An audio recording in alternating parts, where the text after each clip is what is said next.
Hello students, good morning. जैसा कि आज बृहस्पतिवार है तो हम लोग का सेक्शन 2 होगा। सेक्शन 2 में मैंने कानून और व्यवस्था टॉपिक कर दिया था। आज हम लोग राज्य प्रशासन टॉपिक शुरू करने जा रहे हैं। इसका शुरुआत राज्यपाल से होगा। राज्यपाल का पद जहन में आते ही अचानक बहुत सारे विचार एक साथ उभरने लगते हैं। ये जैसा लगता है कि यह पद विवाद में रहने के लिए ही सृजित हुआ है।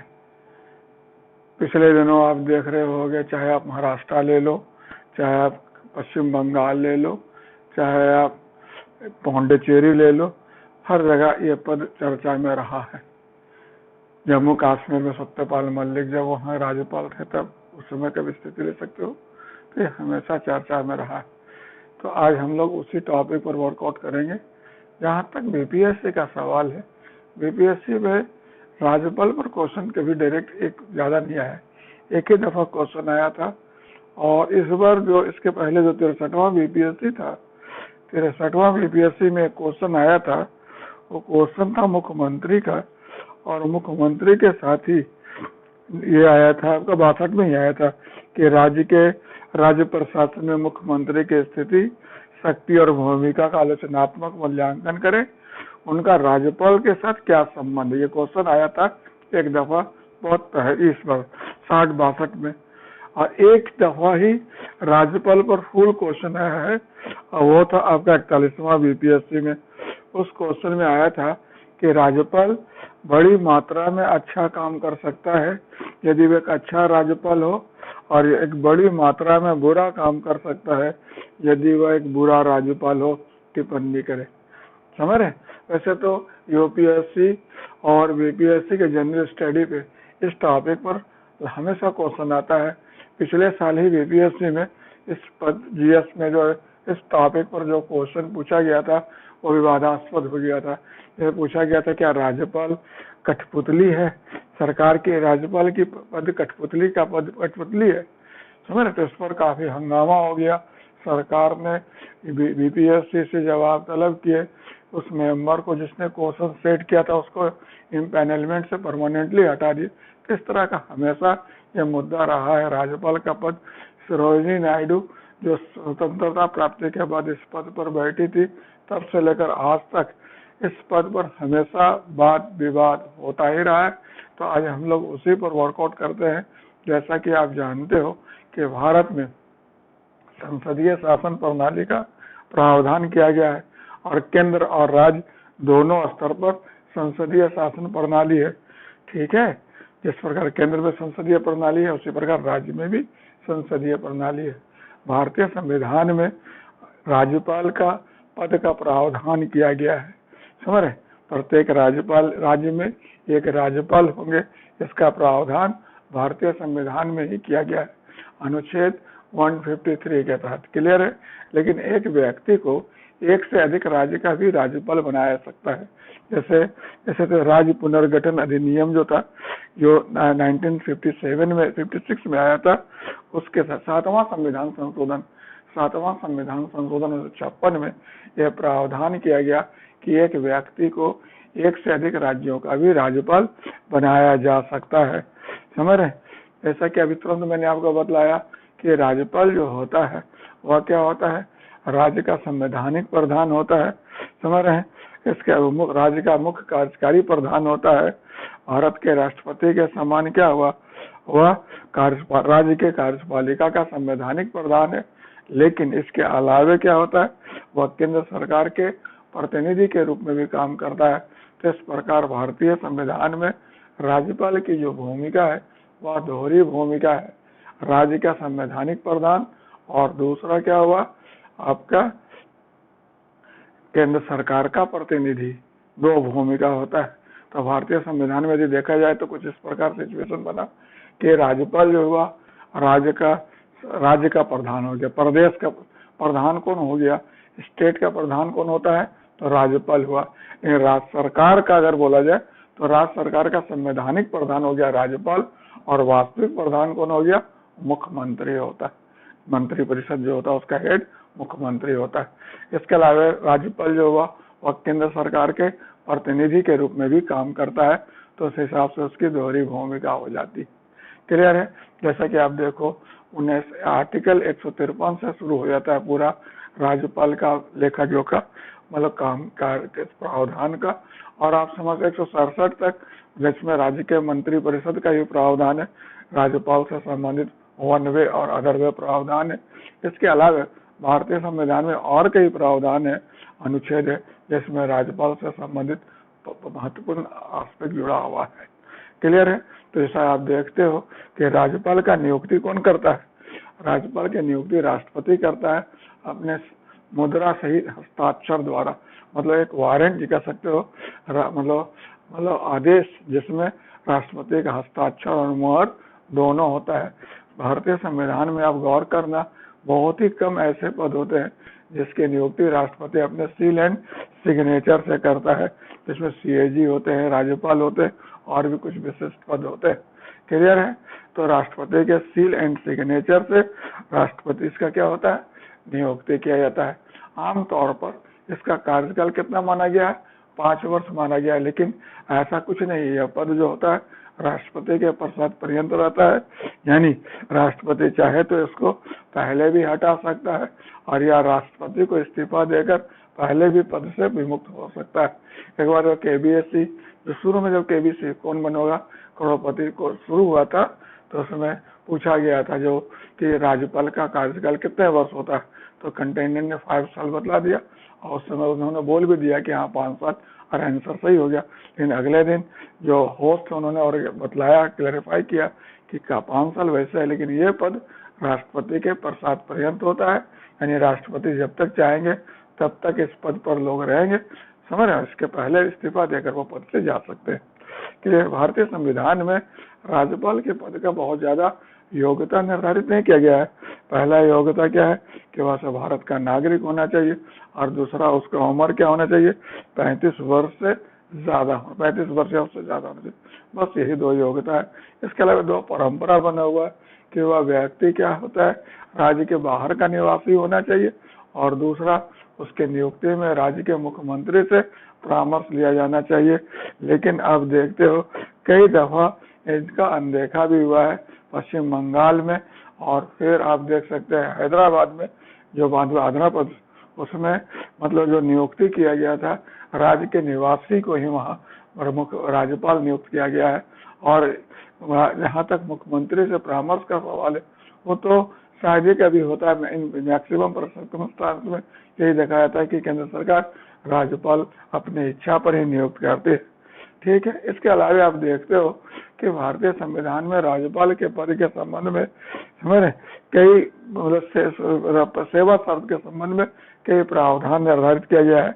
जैसे उसे किसी संसद या विधानसभा का सदस्य नहीं होना चाहिए, उसे किसी लाभ के पद पर बैठा हुआ नहीं होना चाहिए, उसका वेतन सेवा शर्त जो होता है, वेतन भत्ता वगैरह कौन तैयार कर संसद निर्धारित करती है। क्लियर है? और उसका मतलब जब एक व्यक्ति को 2 या 2 से अधिक राज्य का राज्यपाल बनाया जाएगा, तो उसका वेतन के जो राज्यों के बीच आवंटन कैसे होगा वह राष्ट्रपति तय करेगा। क्लियर है? उसका जो वेतन होता है और जो भत्ता होता है, उसमें उसके सेवा के दौरान समझ रहे ना, उसमें दुष्प्रभावित करने वाला परिवर्तन नहीं किया जा सकता है। या राज्य के संचित निधि पर भारित होता है, जिस रूप में पेश किया जाएगा उसी रूप में पारित हो जाता है, यानी कटौती प्रस्ताव उसमें इंटरटेन नहीं होता है। समझ रहे? इसके अलावा और आप क्या देखते हो? इसके अलावा आप देखते हो कि राज्यपाल को राष्ट्रपति के समान कई उन्मुक्तियां प्राप्त है, न्यायिक उन्मुक्तियां, कि उन्हें न तो गिरफ्तार किया जा सकता है, न ही पद के दौरान कोई लीगल कोर्ट में हाजिर होने का लीगल नोटिस जारी किया जा सकता है। समझ रहे हैं? उनके विरुद्ध कोई फौजदारी मुकदमा वगैरह नहीं चलाया जा सकता, जैसा भारत के राष्ट्रपति के संदर्भ में लागू होता है। राष्ट्रपति राज्यपाल को जो राज्य के मुख्यमंत्री होते हैं वो क्या करते हैं? मतलब शपथ दिलवाते हैं। राज्य के उच्च न्यायालय के मुख्य न्यायाधीश उनको शपथ दिलाते हैं, और उनके अनुपस्थिति में जो राज्य के उच्च न्यायालय का जो वरिष्ठतम न्यायाधीश होंगे वह उनको शपथ दिलाएंगे। तो ये सब तो इन जनरल बातें हुई। किसके संबंध में? राज्यपाल के संबंध में हुआ कि भारतीय संविधान में राज्यपाल का पद समझ रहे हैं नंबर 1 यूजुअली एक राज्य का एक से अधिक एक राज्य का एक राज्यपाल होगा, लेकिन एक व्यक्ति को एक से अधिक राज्य का भी राज्यपाल बनाया जा सकता है। 7वां संविधान संशोधन 1956 के अनुसार। इसके अलावा फिर मैंने बताया कि जो राज्यपाल का नियुक्ति राष्ट्रपति के हस्ताक्षर और मुद्रा सहित हस्ताक्षर द्वारा होता है। क्लियर है। उसका कार्यकाल वैसे तो 5 साल, लेकिन वह राष्ट्रपति के प्रसाद पर्यंत पद पर बना रहता है। क्लियर। फिर मैंने बताया कि उनके लिए योग्यता बहुत सहज और सरल है कि भारत का नागरिक हो और 35 वर्ष या उससे अधिक आयु हो। इसके अलावा दो परंपरा बनी हुई है कि राज्य के मुख्यमंत्री से संपर्क किया जाएगा या सलाह ली जाएगी जब नियुक्ति किया जाएगा, और उसे राज्य के बाहर का निवासी होना चाहिए। समझ रहे। सेवा शर्त जो राज्यपाल का होता है और संसद निर्धारित करती है, उसके सेवा शर्तों में नियुक्ति के बाद मतलब कैसे तो दुष्प्रभावित करने वाला परिवर्तन नहीं होगा और राज्य के संचित निधि पर भारित होगा। समझ रहे। और कह सकते हो वो राज्य के मतलब कह सकते हैं उसमें कटौती प्रस्ताव वगैरह इंटरटेन नहीं होगा। राष्ट्रपति के समान राज्यपाल को भी न्यायिक उन्मुक्तियां प्राप्त है कि उन्हें न बंदी बनाया सकता है, न गिरफ्तार बनाया किया सकता है, न फौजदारी मुकदमा चलाया सकता है, न कोर्ट में हाजिर होने के लिए निर्देश दिया जा सकता है। क्लियर है। इसके अलावा आप देखते हो जो राज्य का जो उच्च न्यायालय का मुख्य न्यायाधीश होगा वो उसको शपथ दिलाएगा। समझ रहे। और जो होता है कह सकते हो कि वह वर्चुअली दोहरी भूमिका निभाता है और राज्य के कार्यपालिका का संवैधानिक प्रधान होता है और फिर वह कह सकते हो केंद्र सरकार का प्रतिनिधि होता है। तो ये जो दोहरी भूमिका है यह एक विशिष्ट व्यवस्था है जो राज्यपाल को राष्ट्रपति से अलग कर देता है। तो राष्ट्रपति इस तरह से कभी इस तरह का भूमिका उसको निभाने का मौका नहीं मिलता है। जो केंद्र सरकार के प्रतिनिधि वाली जो भूमिका होती है उसमें राज्यपाल को थोड़ा स्वविवेकी अधिकार ज्यादा मिल जाता है, संवैधानिक स्वविवेकी अधिकार मिला हुआ है, जबकि राष्ट्रपति को पारस्परिक स्वविवेकी अधिकार है कि मान ले किसी दल को बहुमत न मिले तो प्रधानमंत्री को कैसे नियुक्त करे, या फिर प्रधानमंत्री विश्वास खो दिए तो मंत्री परिषद को रखे या खत्म कर दे, या फिर सरकार विश्वास खो चुकी है तो लोकसभा का क्या होना है। ये सब राष्ट्रपति अपने विवेक के आधार पर करता है। ये तो राज्यपाल करता ही करता है। इसके अलावे उसे और भी कई अधिकार है, जैसे वह राज्य में राष्ट्रपति शासन लगाने का अनुशंसा कर सकता है, वह मुख्यमंत्री से कह सकते हो विशेष विषय में रिपोर्ट मांग सकता है, और फिर कह सकते हो वह वर्चुअली क्या होता है कि जो बहुत सारे जैसे केंद्र शासित प्रदेश का उसमें राज्यपाल है, उपराज्यपाल भी काम कर रहा है अतिरिक्त परिवार में, तो राज्य के मंत्री परिषद से परामर्श करेगा। ये कोई प्रावधान नहीं है।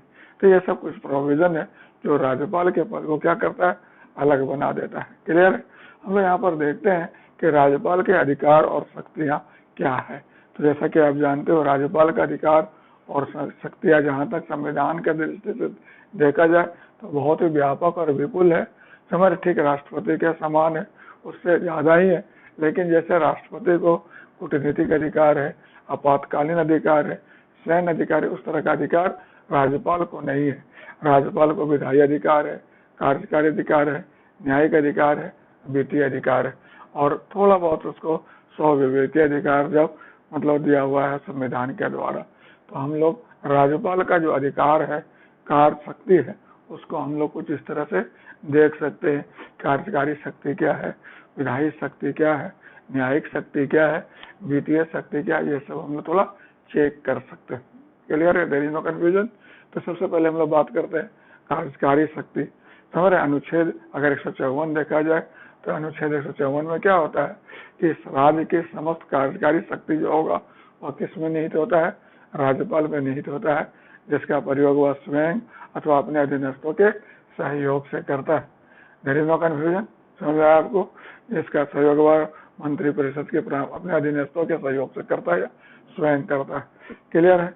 तो लेकिन जैसे राज्य में जितने भी काम होते हैं सब राज्यपाल के नाम से संपन्न होते हैं, और राज्यपाल को अपने नाम संपन्न होने वाले कार्य और फिर उसे राज्य में मंत्रियों के बीच कार्य विभाजन और कार्य संचालन के संबंध में अधिनियम बनाने का अधिकार होता है।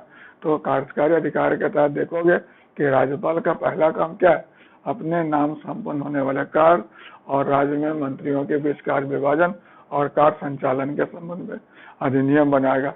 इसके अलावा वह मुख्यमंत्री को नियुक्त करेगा और मुख्यमंत्री के परामर्श पर अन्य मंत्रियों को नियुक्त करेगा। जब किसी दल को बहुमत न होगी तो स्वविवेक के आधार पर मुख्यमंत्री को नियुक्त करेगा। जितने मुख्यमंत्री होंगे सब राज्यपाल के क्या होंगे, प्रसाद पर्यंत पद पर बने रहेंगे। इसके अलावा राज्यपाल जो होगा राज्य के महाधिवक्ता की नियुक्ति करेगा, राज्य सूचना आयोग को नियुक्ति करेगा, राज्य के लोक सेवा आयोग के अध्यक्ष और सदस्य की नियुक्ति करेगा, राज्य निर्वाचन आयुक्त को नियुक्ति करेगा, राज्य वित्त आयोग की नियुक्ति करेगा। ये सब जितनी भी होती है नियुक्ति सब किसके द्वारा किया जाता है, राज्यपाल द्वारा किया जाता है। इसके अलावा राज्यपाल को मुख्यमंत्री से प्रशासन के संबंध में और विधान के संबंध में क्या होता है, रिपोर्ट मांगने का अधिकार होता है, समझ रहे। इसके अलावा राज्य में राष्ट्रपति शासन लगाने की क्या कर सकता है, अनुशंसा भी कर सकता है। अगर संविधान के प्रावधान के अनुसार शासन ना चल रहा हो तो उस परिस्थिति में राज्यपाल क्या कर सकता है, राज्य में राष्ट्रपति शासन लगाने के लिए राष्ट्रपति को अनुशंसा कर सकता है। और राज्य का जो वाइस चांसलर होता है, राज्य के विश्वविद्यालय का चांसलर होता है और वाइस चांसलर की नियुक्ति करता है। तो समझ में आया। अभी हम लोग किसके बारे में डिस्कस कर रहे थे, राज्यपाल के कार्यकारी शक्ति के बारे में डिस्कस कर रहे थे, कार्यकारी अधिकार और कार्य के बारे में डिस्कस कर रहे थे कि राज्य के जो कार्यकारी शक्ति है संवैधानिक रूप से राज्यपाल में निहित होता है। राज्य के जितने कार्यकारी क्रियाकलाप होते हैं राज्यपाल के नाम संपन्न होते हैं। राज्यपाल को अपने नाम संपन्न होने वाले कार्य और मंत्रियों के बीच कार्य विभाजन और कार्य संचालन के संबंध में अधिनियम बनाने का अधिकार होता है। वह राज्य में सभी महत्वपूर्ण नियुक्तियां करता है। समझ रहे, उसे मुख्यमंत्री से क्या अधिकार है कि वह प्रशासन के संबंध में और विधान के संबंध में रिपोर्ट मांग सकता है। इसके अलावा राज्य के विश्वविद्यालय का चांसलर कुलाधिपति के रूप में काम करता है। इसके अलावा और क्या है कि वह राज्य में यदि संविधान के प्रावधानों के अनुसार शासन ना चल रहा हो तो वह राष्ट्रपति शासन लगाने का अनुशंसा भी कर सकता है। जिन राज्यों में जनजाति रहते हैं ज्यादा तो वहां पर वह अलग से जनजाति कल्याण मंत्री नियुक्त करने का अनुशंसा भी कर सकता है, समझ रहे हैं। तो ये कल्याण नियुक्त करता है। तो ये एक इम्पोर्टेंट काम हो जाता है राज्यपाल का, जो कार्यकारी शक्ति के तहत होता है। अब हम लोग देखते हैं राज्यपाल का विधायी शक्ति क्या है। जैसे आप देखते हो आर्टिकल 178, अगर देखा जाए आर्टिकल 178 राज्य विधायिका का प्रावधान करता है। तो राज्य विधायिका में कौन कौन होता है, राज्यपाल होता है, राज्य विधान परिषद कुछ राज्यों में और फिर राज्य विधानसभा होते हैं। क्लियर है, इन तीनों से राज्य विधायिका का निर्माण होता है, समझ रहे। तो राज्य विधायक जैसे राज्यपाल को इस मामले में राष्ट्रपति के समान कुछ विधायी अधिकार मिले हुए, राज्य व्यापक विधायी अधिकार मिले हुए और राज्य के विधायिका का अंतरंग हिस्सा है और उसे विधायिका का सत्र का आह्वान करने और अवसान करने का अधिकार होता है। वह विधानसभा को भंग करने की अनुशंसा कर सकता है, समझ रहे हैं। वह नवगठित विधानसभा को संबोधित करता है और प्रत्येक वर्ष, समझ रहे हैं, जब विधानसभा के प्रथम सत्र को संबोधित करता है। अध्यक्ष और उपाध्यक्ष का जो पद और सभापति और उपसभापति का पद यदि रिक्त हो तो वह अध्यक्षता करने के लिए किसी सदस्य को नियुक्त कर सकता है। इसके अलावा वह राज्य विधानसभा में एक सदस्य को एंग्लो इंडियन समुदाय से और राज्य विधान परिषद जिन राज्यों में वहाँ 1/6 सदस्य को कर सकते हो, सहकारिता, सामाजिक सेवा, विज्ञान, कला इत्यादि से क्या कर सकता है, मनोनीत कर सकता है। क्लियर है। इसके अलावा और राज्य निर्वाचन आयोग के परामर्श से मतलब विधानसभा सदस्यों के नियोक्ता संबंधी मामलों का निपटारा करता है। कोई विधेयक उसके अनुमति के बाद ही कानून बनेंगे। जब कोई विधेयक उसके पास भेजा जाता है तो वह क्या कर सकता है, उस पर वह अनुमति दे सकता है, उसे पुनर्विचार के लिए भेज सकता है या फिर उस पर पॉकेट वीटो इस्तेमाल कर सकता है या अंत में उसे राष्ट्रपति के विचार के लिए सुरक्षित भी रख सकता है। क्लियर है, ये बड़ा इंपॉर्टेंट चीज है। इस मायने में राज्यपाल का अधिकार राष्ट्रपति से अधिक हो जाता है कि राष्ट्रपति को यह अधिकार इस तरह का नहीं है, राज्यपाल को अधिकार है कि वह राज्य के किसी विधेयक को राष्ट्रपति के विचार के लिए सुरक्षित रख सकता है। इसके अलावा यदि राज्य विधायिका सत्र में ना हो और काम महत्वपूर्ण प्रकृति का हो तो वह अनुच्छेद 213 के तहत क्या कर सकता है, अध्यादेश द्वारा कानून बना सकता है। इसके अलावा आप देखते हो कि वह यूपीएससी बीपीएससी राज्य लोक सेवा आयोग हुआ या फिर और भी राज्य सूचना आयोग हुआ, सीएजी का रिपोर्ट होगा जो राज्य से संबंधित होगा उसे राज्य विधायिका के समझ रखेगा। तो ये सब किसके तहत आता है, विधायी शक्ति के तहत राज्यपाल का आता है। समझ आ गया आपको? तो राज्यपाल का विधायी शक्ति समझ में आया आपको? तो राज्यपाल का विधायी शक्ति में वर्चुअली क्या होता है, विधि निर्माण से संबंधित होता है। क्लियर है? जो विधायिका का सत्र बुलाने, आह्वान करने, अवसान करने या फिर मतलब कह सकते हो विशेष सूचना भेजने या फिर कह सकते हो आपका लोक विधानसभा को भंग करने का अनुशंसा करता है, हमारे निर्योग्यता संबंधी मामलों का निपटारा करता है। कोई विधेयक उसके अनुमति के बाद ही कानून बनेगा। वह राज्य के विधेयक को राष्ट्रपति के विचार के लिए सुरक्षित रख सकता है और उसे अध्यादेश जारी करने का भी अधिकार है। और जितने राज्य से संबंधित रिपोर्ट होते हैं जिसको राज्य विधायिका में रखा जाना और उसी के माध्यम से रखा जाता है। Clear? There is no confusion. अब हम लोग देखते हैं राज्यपाल का न्यायिक शक्ति, ये बड़ा इंपॉर्टेंट है। राज्यपाल का न्यायिक शक्ति ठीक उसी प्रकार जिस प्रकार राष्ट्रपति का, लेकिन कुछ मामले में डिफर रहता है। जैसे राज्यपाल को सैनिक मामलों पर न्यायिक अधिकार नहीं प्राप्त है और न ही उसे मृत्युदंड माफ करने का अधिकार है समान परिस्थिति में। क्लियर है? वह राज्य के कार्यकारी क्षेत्र के अंतर्गत आने वाले विषयों में क्या कर सकता है, क्षमादान कर सकता है। तो क्षमादान के तहत वह क्या कर सकता है, दंड को पूरी तरह माफ कर सकता है, दंड के कार्यवाही को निलंबित कर सकता है, एक दंड को किसी हल्के दंड से बदल सकता है, समय दंड के प्रकृति को बगैर बदले समय को कम कर सकता है, विधि द्वारा दिए गए दंड के बदले कोई दूसरा दंड दे सकता है। क्लियर है? ये तो आप जानते होंगे। इसके लिए और क्या कर सकता है, उसका काम है न्यायिक भूमिका में जो राज्य में मुख्य न्यायाधीश, राज्य के उच्च न्यायालयों के न्यायाधीश की नियुक्ति राष्ट्रपति करता है तो राष्ट्रपति राज्यपाल से भी परामर्श लेता है। इसके अलावा राज्यपाल जो होते हैं राज्य उच्च न्यायालय के परामर्श से राज्य में जिला न्यायाधीशों की नियुक्ति करता है। इसके अलावा राज्य न्यायिक सेवा के अधिकारियों की नियुक्ति करता है। तो ये किसके अंतर्गत आता है, न्यायिक अधिकार के तहत आता है। मैंने आपको बताया कि राज्यपाल का न्यायिक अधिकार जो है वह किसके जैसा है, राष्ट्रपति जैसा ही है, लेकिन सैनिक मामले में और फिर कह सकते हो मृत्युदंड मामले में उसको यह अधिकार नहीं मिला हुआ है। क्लियर है? इसके अलावा और क्या मैंने बताया कि जब राज्य में उच्च न्यायालय में न्यायाधीशों की नियुक्ति होती है तो राष्ट्रपति उससे संपर्क कर सकता है। इसके अलावा राज्य में जिला न्यायाधीशों की नियुक्ति में, राज्य न्यायिक सेवा के अधिकारियों की नियुक्ति में राज्यपाल को अधिकार प्राप्त है। क्लियर है? वह किसके, राज्य मुख्य राज्य उच्च न्यायालय और राज्य लोक सेवा आयोग के परामर्श से यह काम कर सकता है। क्लियर है? There is no confusion.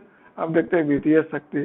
जैसे देखते हुए अनुच्छेद 112 के तहत राष्ट्रपति को अधिकार है कि वार्षिक वित्तीय विवरण तैयार करके उसे किसके समक्ष प्रस्तुत करे, संसद के दोनों सदनों के समक्ष प्रस्तुत करे। उसी प्रकार अनुच्छेद 202 के तहत राज्यपाल को भी अधिकार है कि वह राज्य का वार्षिक वित्तीय विवरण तैयार करके राज्य विधायिका के समक्ष प्रस्तुत करे। व्यवहार में यह कार्य कौन करता है, व्यवहार में यह कार्य राज्य का वित्त मंत्री करता है। कोई भी धन विधेयक जो होगा उसके अनुमति के बाद ही, उसके अनुशंसा के बाद ही राज्य विधायिका में पेश किए जाएंगे। उसकी अनुमति के बगैर कोई भी अनुदान मांग नहीं किया जा सकता है। समझ रहे? वह राज्य में भी आकस्मिक निधि होता है और जब खर्च अनिवार्य प्रकृति का होती है तो वह उससे क्या कर सकता है, धन का अग्रिम निकासी कर सकता है।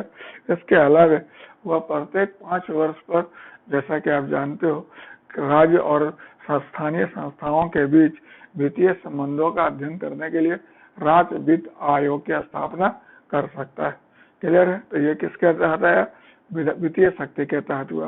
पहला क्या, कोई धन विधेयक उसकी अनुमति के बगैर नहीं, कोई अनुदान विधेयक, अनुदान मांग उसकी अनुमति के बगैर नहीं, फिर बजट उसके नाम से ही पेश होगा, बजट उसके, संविधान उसी को अधिकार दे रखा है, लेकिन व्यवहार में कार्य वित्त मंत्री करता है। इसके अलावा वह राज्य वित्त आयोग की स्थापना कर सकता है और वह वर्चुअली राज्य का जो आकस्मिक निधि उससे पैसा निकालने का व्यवस्था कर सकता है। क्लियर। तो यह आप राज्यपाल का जो कार्यकारी, विधायी, न्यायिक, वित्तीय, ये सब शक्ति के बारे में भी आपके साथ मैंने डिस्कस किया। क्लियर है। तो इस प्रकार आपने देखा कि भारतीय संविधान में राज्यपाल को भी लगभग वही अधिकार प्राप्त है जो केंद्र में राष्ट्रपति को प्राप्त है। कुछ मायने में राज्यपाल को ज्यादा ही व्यापक अधिकार प्राप्त हो जाता है। क्लियर है, क्योंकि वह दोहरी भूमिका निभा रहा होता है। समझ रहे। इसके अलावा आप देखते हो जैसा कि हमने दोहरी भूमिका का मतलब क्या हुआ, और राज्य का संवैधानिक प्रधान तो होता ही होता है, इसके अलावा केंद्र सरकार के प्रतिनिधि के रूप में भी काम करते रहता है। समझ रहे। तो उस बाबत उसे क्या होता है कि कुछ स्वविवेकी अधिकार प्राप्त होता है। स्वविवेकी अधिकार का मतलब क्या होता है कि वह अपने विवेक से उसमें काम करता है जो संविधान ने उसे दे रखा होता है। तो सबसे पहला क्या होता है कि वह किसी भी राज्य विधेयक को क्या कर सकता है, राष्ट्रपति के विचार के लिए सुरक्षित रख सकता है अनुच्छेद 200 और 201 के तहत। इसके अलावा वह अनुच्छेद 356 के तहत राज्य में राष्ट्रपति शासन लगाने की अनुशंसा कर सकता है। इसके अलावा क्या हो सकता है, वह जब सपोज कीजिए किसी राज्यपाल को राज्य के अलावे किसी केंद्र शासित प्रदेश का कर सकते हो प्रशासक नियुक्त किया गया है, तो उस कार्य में वो अपने विवेक से काम करेगा, न कि राज्य के मंत्री परिषद के परामर्श से काम करेगा। फिर असम हुआ, मेघालय हुआ, त्रिपुरा हुआ, मिजोरम हुआ, जहाँ पर उत्खनन होता है उसके लिए लाइसेंस दिया जाता है, और लाइसेंस से जो पैसा आता है उसमें एक हिस्सा जो होता है वहाँ के जनजाति जो स्वायत्त मतलब कह सकते हो जनजातीय जिला परिषद होता है उसको दिया जाना होता है। तो वह भी अपने स्वविवेक के आधार पर ही वो उसका निर्धारण करता है। इसके अलावा क्या करता है, जब किसी दल को बहुमत ना मिलता है तो मुख्यमंत्री का नियुक्ति अपने स्वविवेक के आधार पर करता है। जब मुख्यमंत्री जो विश्वास मत खो देता है मुख्यमंत्री, तो वह मंत्री परिषद को क्या करता है, बर्खास्त कर देता है। इसके अलावा और क्या कर सकता है, मतलब ये वह मंत्री परिषद के विश्वास खोने की स्थिति में विधानसभा को भंग कर सकता है। तो ये सब क्या होता है, उसका स्वविवेकी अधिकार के तहत संपन्न होते हैं। कौन कौन हुआ है इसमें, सबसे पहला अनुच्छेद 200 और 201 के तहत राज्य के विधेयक को राष्ट्रपति के विचार के लिए सुरक्षित रखना। नंबर 2, अनुच्छेद 356 के तहत राज्य में राष्ट्रपति शासन लगाने का अनुशंसा करना। तीसरा क्या हुआ, तीसरा हुआ अतिरिक्त प्रभार का जो काम होता है उसको संपन्न करना। चौथा काम क्या हुआ, असम, त्रिपुरा जैसे जनजातीय राज्यों में जो खनिज उत्खनन के लाइसेंस से जो पैसा प्राप्त होता है उसमें जनजातीय जो जिला परिषद होते हैं उनके लिए आवंटन अपने स्वविवेक के आधार पर निर्धारित करता है। जब किसी दल को बहुमत ना मिलता है तो मुख्यमंत्री नियुक्त करता है। जो मुख्यमंत्री मतलब बहुमत खो देता है तो मंत्री परिषद को बर्खास्त कर देता है, और जो मंत्री परिषद विश्वास मत खो देता है तो वह अपने स्वविवेक के आधार पर क्या कर सकता है, वह आपका राज्य विधानसभा को भंग कर सकता है। क्लियर है। इसके अलावा कुछ और भी काम भारतीय संविधान में विशेष परिस्थिति में निर्धारित किया गया है कि इसमें वह राज्य के मंत्री परिषद परामर्श तो करेगा लेकिन वह अपने विवेक से ही काम करता है। वैसे कुछ परिस्थितियां अनुच्छेद 371 के तहत राष्ट्रपति को दिए गए, राज्यपाल को दिए गए हैं कुछ राज्यों में विशेष प्रावधान के संबंध में। जैसे आप देखते हुए महाराष्ट्र में और महाराष्ट्र में और गुजरात में, जो महाराष्ट्र में है आपका सौराष्ट्र इलाका हुआ, विदर्भ मराठवाड़ा इलाका हुआ, मराठवाड़ा और विदर्भ इलाका जो रेगिस्तान या मरुस्थलीय इलाका है, वहाँ के विकास के लिए पृथक विकास परिषद की स्थापना करना हो, या फिर आप कह सकते हो गुजरात में सौराष्ट्र और कच्छ के लिए पृथक विकास बोर्ड की स्थापना वह अपने स्वविवेक से करता है, यानी कि राज्य के मुख्यमंत्री से परामर्श करता है लेकिन निर्णय खुद लेता है।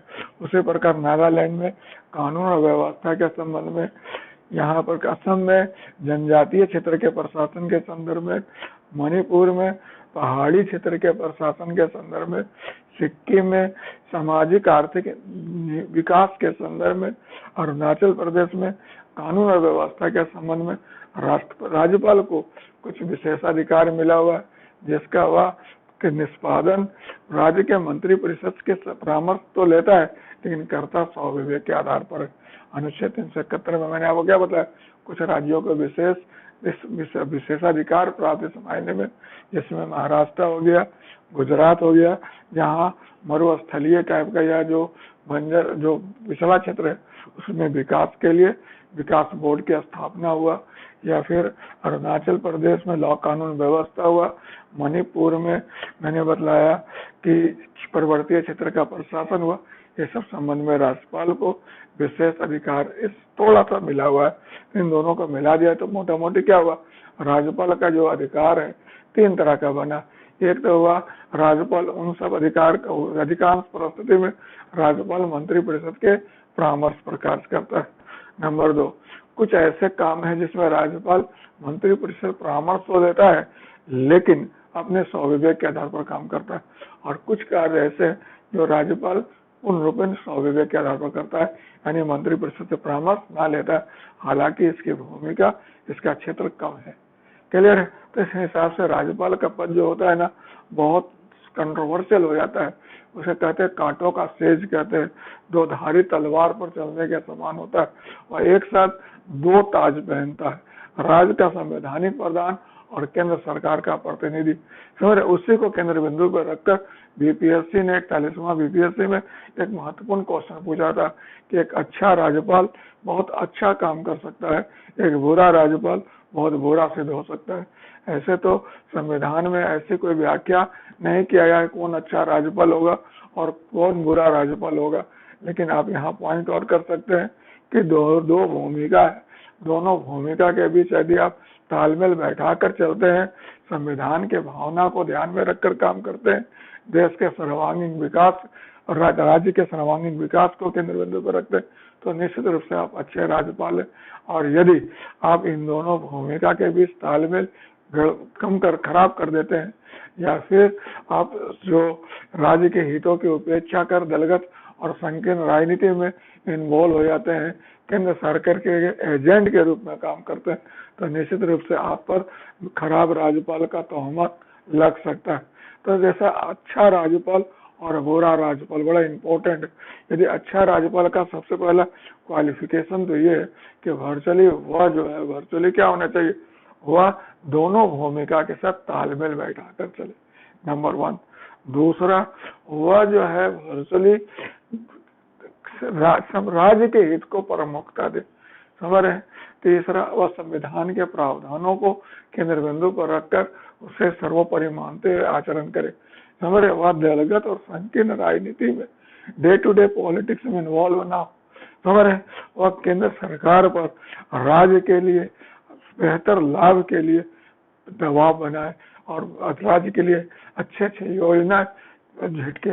इसके अलावा राज्य में विकास के लिए प्रथम नागरिक होने के नाते खुद आगे आए और विकास का नेतृत्व या फिर सभी शासन का नेतृत्व को मतलब दिशा प्रदान करे। जैसा कि आप जानते हैं पिछले दिनों RS गवई बिहार के राज्यपाल थे, ऐसा राज्यपाल से बिहार में नहीं बहुत पहले मिला होगा। एक ऐसा राज्यपाल जिसकी विदाई हो रही थी तो एयरपोर्ट पर जितने लोग थे सबके आंखों में आंसू था कि ऐसा राज्यपाल मतलब बिहार को मिला था उस दौरान। तो ऐसा अक्सर देखने को मिलता, और कई दफा आप देखते होंगे कुछ राज्यों में, मतलब जैसे पश्चिम बंगाल में कैलाश नाथ क्या था आपका केसरीनाथ त्रिपाठी या भी जगदीप धनखड़ को ले सकते हैं। यहाँ ऐसे तो बहुत सारे एग्जाम्पल है, और इसमें आपको लजना नहीं चाहिए। आप एक पब्लिक एडमिनिस्ट्रेशन के विद्यार्थी होने के नाते आपको एक न्यूट्रल पोस्टर लेना है। आप मान के चलो ये पद ही ऐसा है जिसमें विवाद होना ही है। क्यों? क्योंकि इस पद पर बैठा व्यक्ति जो आचरण करेगा उसमें थोड़ा बहुत 19-20 या कुछ होना तो तय है। तो अगर वह राज्य के साथ ज्यादा झुक जाता है तो भी दिक्कत है, केंद्र के साथ झुक जाता है तो भी दिक्कत है, सक्रिय राजनीति में या विकास के कार्य में आगे आया था तो भी दिक्कत है। आप देखा होगा नूरुल हसन जो पश्चिम बंगाल के मुख्यमंत्री थे, उन पर राज्य सरकार के प्रति अधिक झुकाव होने का आरोप लग गया। तो बूटा सिंह थे, उन पर आरोप लगा केंद्र सरकार के एजेंट के रूप में काम करने लगे। उसके बाद रमेश बंडा, ऐसे कितने एग्जाम्पल है, एग्जाम्पल से भरा हुआ है। और अभी भी ऐसा देखोगे तो ऐसा कोई नहीं है कि नया कुछ ऐसा स्थिति है। जैसे आप देख सकते हो, इसके पहले जम्मू कश्मीर में सत्यपाल मलिक थे जो राज्यपाल थे वहाँ के, या फिर अभी देख लो महाराष्ट्र में मतलब BS कोश्यारी जो है उन पर जो है देख सकते हो। फिर पौंडीचेरी में आप ले सकते हो, आप किरण बेदी का इशू ले सकते हो। फिर केरल में सबसे अभी तो हालिया मतलब अच्छा मतलब ऐसा देखने को मिला केरल में कि केरल का वो राज्यपाल जो है आरिफ मोहम्मद खान, वह भाषण पर उनके हाथ से एक इतिहासकार हबीब इरफान जो थे वो छीनने लगा, मतलब नाटकीय दृश्य उत्पन्न हो गया। बड़ा अजीब टाइप का लगा कि इस तरह का सब इस पद पर बैठे हुए लोगों के साथ मतलब किस तरह मतलब आज के तारीख में व्यवहार या जो भी कारण रहा हो इसका जो देखने में रहा, ये तो किसी मायने में युक्ति संगत नहीं लगता है। समझ रहे, ये बड़ा इम्पोर्टेंट है कि इस पद की गरिमा सुनिश्चित हो।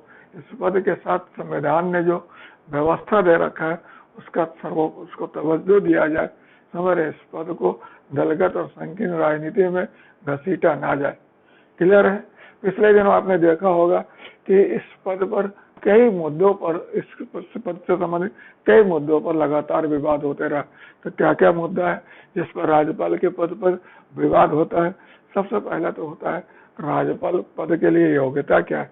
तो राज्यपाल पद के लिए संविधान में कोई ज्यादा योग्यता निर्धारित नहीं किया गया। भारत का नागरिक हो और 35 वर्ष आयु, इसके अलावा और कोई योग्यता नहीं है। तो ये एक बड़ा इंपॉर्टेंट दिक्कत हो जाता है। दूसरा जो होता है राज्यपाल की नियुक्ति के संदर्भ में, कि राज्यपाल की नियुक्ति में मुख्यमंत्री से संपर्क साधा जाना चाहिए, राज्य के मुख्यमंत्री को ज्यादा चॉइस दिया जाना चाहिए। इस संदर्भ में बोमई का जो मामला है वह भी आप यहाँ पॉइंट आउट कर सकते हैं। और भी इस तरह कई ऐसा है कि वर्चुअली खास तौर पर जब किसी दल को बहुमत ना मिले और मुख्यमंत्री को नियुक्त करना पड़े, जैसे 2006 में रामेश्वर प्रसाद बना भारत सरकार, एक मामला आया था सर्वोच्च न्यायालय में, जिसे 5 सदस्यीय न्यायपीठ ने यह कहा था कि यदि किसी दल को बहुमत ना मिलता हो तो उस परिस्थिति में मतलब गठबंधन पहले हो या ना हो ये इम्पोर्टेंट नहीं है। गठबंधन सरकार बनाने में कोई तकनीकी समस्या नहीं होनी चाहिए। समझते, इस तरह की बात उसने कही थी। समझ रहे। इसी प्रकार फिर विधानसभा में मतलब सरकार अल्पमत में है या बहुमत में है, इसको लेकर भी काफी ड्रामा होते रहा। कई दफा देखते हो राजभवन में पैरेड कराया जाता है, कई दफा देखे होगे कि सड़क पर प्रदर्शन हो रहा है, कई दफा तो राष्ट्रपति भवन तक लेके लोग चले गए अपना बहुमत सिद्ध करने के लिए। तो इस तरह के बात SR बोमई का 1994 में जो SR बोमई बना भारत सरकार मुद्दा में कहा गया कि जो भी बहुमत का निर्धारण होगा वह विधानसभा के अंदर होना चाहिए, ना कि राजभवन में या राष्ट्रपति भवन में। ये बड़ा इम्पोर्टेंट चीज है। और तीसरा जो है, जो राष्ट्रपति का राज्यपाल का जो अधिकार है, जैसे 356 का मैनेज अनुशंसा करना, या फिर क्षमादान का अधिकार हुआ, या फिर आप कह सकते हो किसी दल को बहुमत न मिले तो मुख्यमंत्री का नियुक्ति करना हुआ, हमारे किसी राज्य के विधेयक को राष्ट्रपति के विचार के लिए भेजना। तो ये सब में 2016 में एक नवाब रेबिया बनाम उपाध्यक्ष मुकदमा हुआ था। उस मुकदमा में सर्वोच्च न्यायालय ने कहा था कि अनुच्छेद 163 जो है राज्यपाल को स्वविवेकीय शक्ति जरूर देता है, लेकिन ये स्वविवेकीय शक्ति का सीमित इस्तेमाल होना चाहिए और सद्भावना के साथ इसका प्रयोग होना चाहिए। तो इस प्रकार आप देखते हो कि राज्यपाल के पद के साथ जो व्यवस्था बनी हुई है उसके साथ मतलब आप देख संवैधानिक प्रावधानों के अलावे मूल्य प्रणाली को भी तवज्जो दिया गया है। संविधान निर्माता भी जानते थे कि एक ऐसा पद है जिसमें बहुत सारे चीज जो होंगे वो व्यवहारिक समायोजन से मैनेज करना होगा। उसके लिए संविधान में हर चीज को लिखा जाना, हर चीज को बहुत ज्यादा स्पष्ट किया जाना संभव नहीं है। इसलिए देखते हैं आप कि शुरू से ही सबसे पहला तो विवाद उठा कि राज्यपाल का पद नियुक्त होगा या निर्वाचित होगा। तो महसूस हुआ कि राज्यपाल क्योंकि संवैधानिक प्रधान है तो नियुक्त करने का तो कोई मतलब ही नहीं, तो निर्वाचित करने का तो कोई मतलब ही नहीं, तो नियुक्ति किया जाए। इस नियुक्ति में फिर क्या सेफगार्ड हो, तो भारत में संघात्मक पद एकात्मक ढांचा है, वही व्यवस्था के तहत राष्ट्रपति इसको नियुक्त करता रहा। बाद में जैसे जैसे संघात्मक प्रवृत्ति बढ़ी, हमारे राज्यों का अधिकार क्षेत्र या प्रभाव बढ़ा, तो राज्यों के मुख्यमंत्री से भी परामर्श लेने वाली बात महत्वपूर्ण होती गई। आप देखते होंगे आज से बहुत साल पहले 356 का उपयोग या फिर राष्ट्र में राष्ट्रपति शासन लगाना एक रोजमर्रा का जैसा था। आज के तारीख में अगर आप देखो तो ये सब बहुत कम होता जा रहा है। न्यायपालिका बहुत सतर्क है, सिविल सोसाइटी बहुत सतर्क है, मीडिया बहुत सतर्क है। समझ तो आज के तारीख में पहले जैसा पहले होता था, अब इसका संभावना बहुत कम हो रहा है।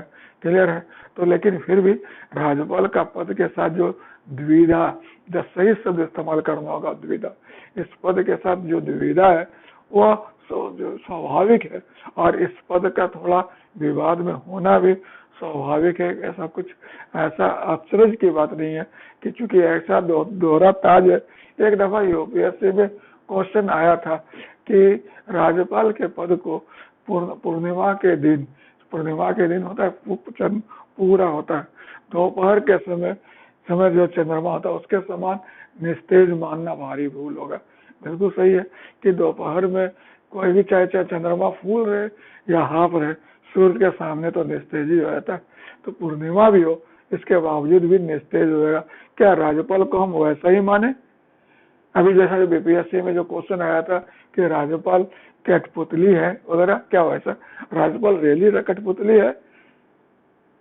ये सब बहुत है। पिछले दिनों आपने देखा होगा जो सरकार की पिछले परंपरा रही है कि नई सरकार आती है तो थोक के भाव में राज्यपाल को बदल देती है और अपने हिसाब से राज्यपाल नियुक्त करती है।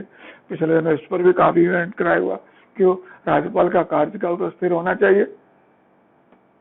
क्लियर है? तो ये सब कुछ मुद्दे हैं जिसका मतलब कोई वस्तुनिष्ठ उत्तर तो नहीं दिया जा सकता, लेकिन एक बात बिल्कुल तय है कि राज्यपाल ना तो कठपुतली है नंबर 1, और ना ही वर्चुअली क्या है, वह कह सकते हैं दलगत राजनीति का एजेंट, इसकी अपेक्षा संविधान निर्माताओं ने की। ऐसा कुछ नहीं है। संविधान निर्माताओं ने इस पद को भारत के श्रेष्ठ परंपरा को समझ रहे हैं ध्यान में रख कर किया है, और उन्हें भारतीय लोकतंत्र पर पूरा भरोसा था, पूरा आस्था था, भारतीयों के व्यवहार पर ऐसे के हिसाब से स्वविवेकीय तौर तरीका तय किया है। और आज तो आप इस बात के लिए थोड़ा सा मतलब निश्चिंत भी क्या पहले जैसा होता रहा वैसा अब स्वविवेकीय अधिकार का दुरुपयोग पहले जैसा संभव नहीं रह गया।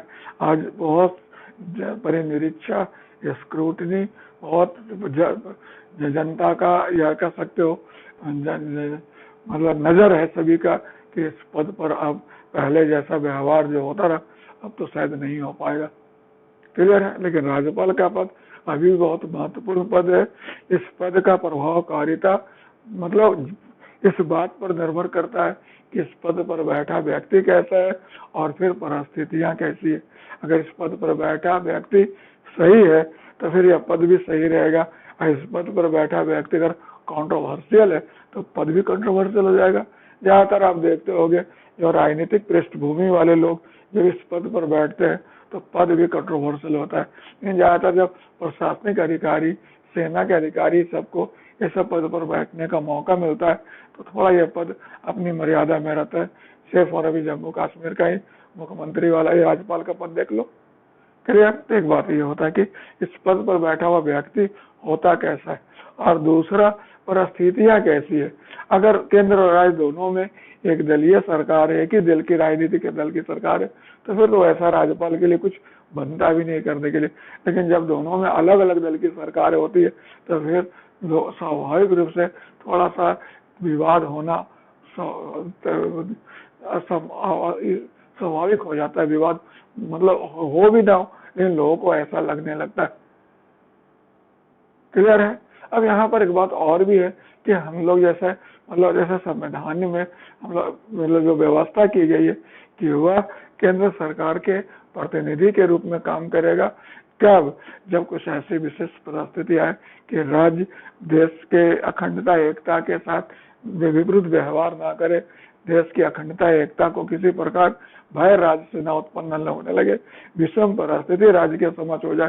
क्योंकि आपको पता है कि भारत के अधिकांश क्षेत्र जो है वह कई राज्य के क्षेत्र सीमावर्ती दूसरे देशों से जुड़े हुए हैं। इसके अलावा घुसपैठ की समस्या, फिर आप देखते हो बहुत तरह का मतलब कह सकते हैं इन्फिल्ट्रेशन या फिर साजिश चलते रहता है।